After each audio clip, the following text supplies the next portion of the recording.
outdoors, loved nature, loved sunshine. It was absolutely perfect. 80 degrees every day, sunny, light breezes. And then I had my books. I had Rocky the coach. And then I had Chick Hearn, and then ultimately I met John Wooden, and it was a fantastic childhood. Academics and athletics, Ron, have always been the easiest part of my life, and my challenges have been orthopedic health, and then my speech impediment. I'm a lifelong stutterer. I could not say a single word. I could not say hello. I could not say thank you until I was 28 years old. I met Marty Glickman through Ernie Vanderway, my ultimate mentor when I first got to UCLA. And Marty, he taught me how to speak. And learning how to speak is my greatest accomplishment in life and your worst nightmare.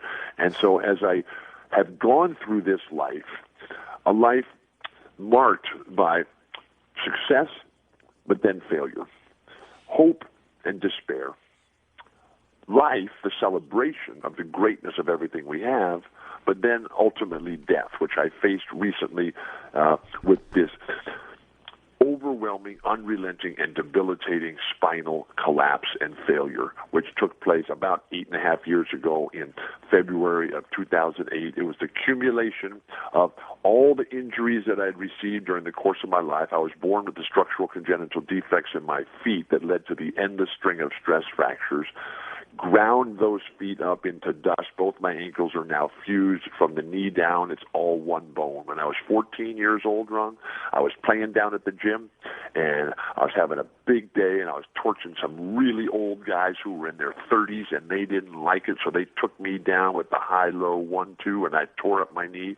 I had to have the first of ultimately 37 orthopedic operations on this body.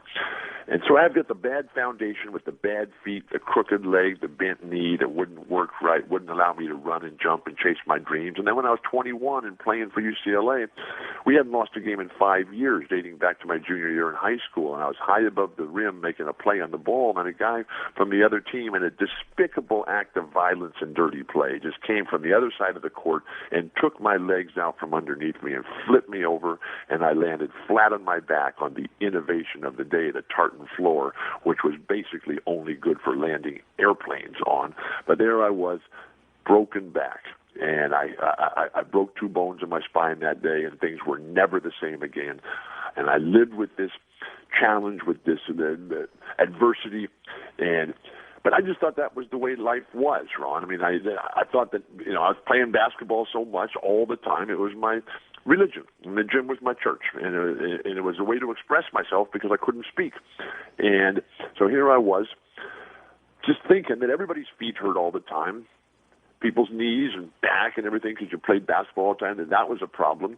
And I thought that only the lucky people could talk. Now, I learned over the course of my life, Ron, that those 2 assumptions were faulty and incorrect, because I have learned how to speak just a little bit.